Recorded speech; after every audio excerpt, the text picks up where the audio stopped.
Hi, I'm Clay Mobley, Executive Director for Coastal Conservation Association Georgia. I've got a very special guest here today, Wistar Lewis, who got CCA Georgia started. So Wistar would like to hear about how we got started here in Georgia and how, what the reasons why.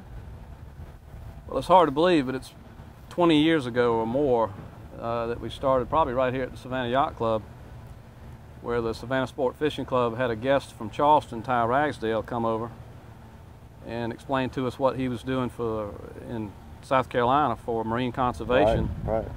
And the fishing club ended up advancing some seed money and to help start the organization. There was a lot of there was issues going on at the time that brought a lot of people together, and that was the roller rig issue. That roller rigs were offshore and destroying our habitat. And it sort of brought it to light and got us started, and it coalesced the people to get fired up. That's sort of how it started. And what was your interest in the beginning? Of course, being an angler, both, I guess, offshore and inshore.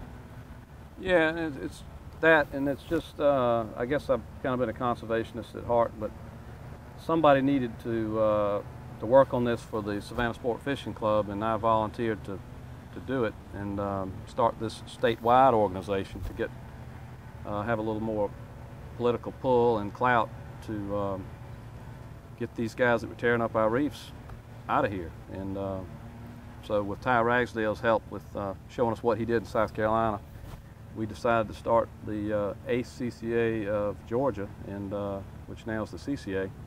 Right.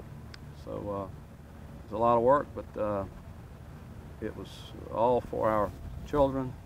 We want to keep our resources that would last forever, and I know now some things are worse than they were then, but back then that's our goal, was to keep the resource, protect the resource, and enhance the resource. So it's still the same goals today, I think.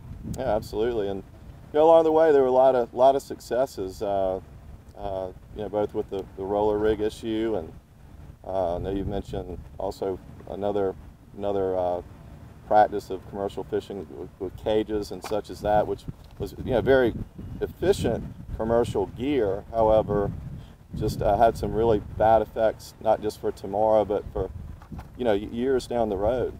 Yeah. To the habitat and the fishery. The fish traps that brought a lot of people together. The Savannah Sport Fishing Club and then the ACCA of Georgia at the time raised money to build artificial reefs, and then we'd have some renegades go out there with fish traps and power heads and clean out our reefs that we just built. So it would kind of upset people and get people behind us, and tried to ban these things. And I think the fish traps obviously are proven as they ghost trap many years after if they're lost, many years after their usable life. So it's a good thing that we've got you guys and the guys that came after me that are still pushing the fight and expanded CCA. Yeah, absolutely. My hat's off to you guys. And you mentioned the reef program. Can you elaborate on that? That was a very successful program for CCA. Well, obviously all fishermen and environmentalists, I guess, alike would like to see habitat improved, and that's one way to do it. So yeah, the Savannah Sport Fishing Club spent a good bit of their raised money from tournaments and things on artificial reefs, which goes back into the system and is helpful. We committed, the ACCA committed money to various reefs, and the most notable one is the Talmadge Bridge. A couple of our members were very active in, Lynn Jordan especially, in acquiring parts of the Talmadge Bridge that the Army flew out in helicopters piece by piece and built this reef that we designed. And the DNR, of course, worked with us on all these reefs, and very cooperative in building these reefs. So the reefs are great. And one be remiss for not mentioning this, that the CCA reef, we CCA asked that it be renamed the CCA JL in honor of the late James Lina, who was chair twice. In fact, his death, the anniversary of his death was coming up July 26th, and he was serving as chair when he passed away. And you just mentioned earlier that you were very glad to pass the baton as a state chair of CCA, because you probably put in what, 5-6 years, then handed it over to Jim, who at least, yeah. Right. Yeah, Jim and his whole family, his brothers, are very active and supportive of CCA. Maybe not in the very first year or two, but once they became active, they've always been supportive. But they became very active and did a fabulous job of moving it forward. I miss a great friend, but it's been a blessing that these guys have stepped up the table, and what they've done for CCA is fabulous for Georgia. Absolutely.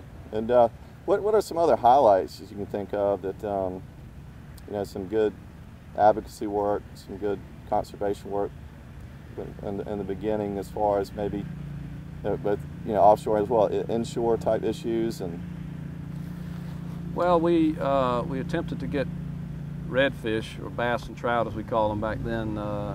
We attempted to have those made into as a game fish, right, so people couldn't go out and catch 100 and go sell them, as a way to limit the number of limit the catch a little bit.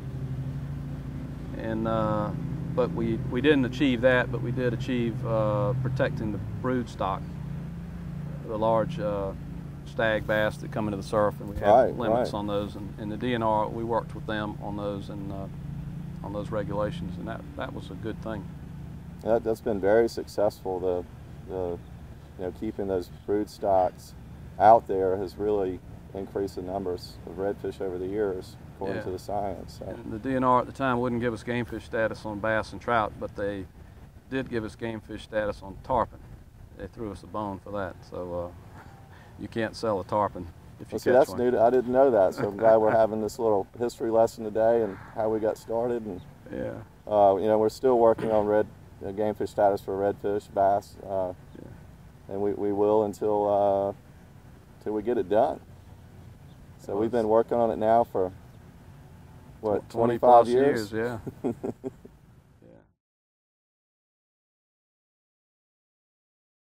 I would encourage anyone that cares to join, because it's much easier to work, say, within the system than to, you know, as an individual. It's hard to get your voice heard as an individual, but it's much easier in a organized fashion like we provide. It's great to have that statewide communication where you've got different chapters, say the one in Athens, where you've got some students that fish from all over. Sure. You know, just because they're going to University of Georgia, maybe they're from Charleston or North Carolina or New York, and they fish there, so they want to be involved in a conservation organization, you know, at their school. Absolutely. And that's just great to bring people together, give them a way to work for the issues that they are concerned with. Stand up for the environment, for the fish, and for our kids' future fishing. Well, thanks again, Wistar. Let's go fishing. Let's do it.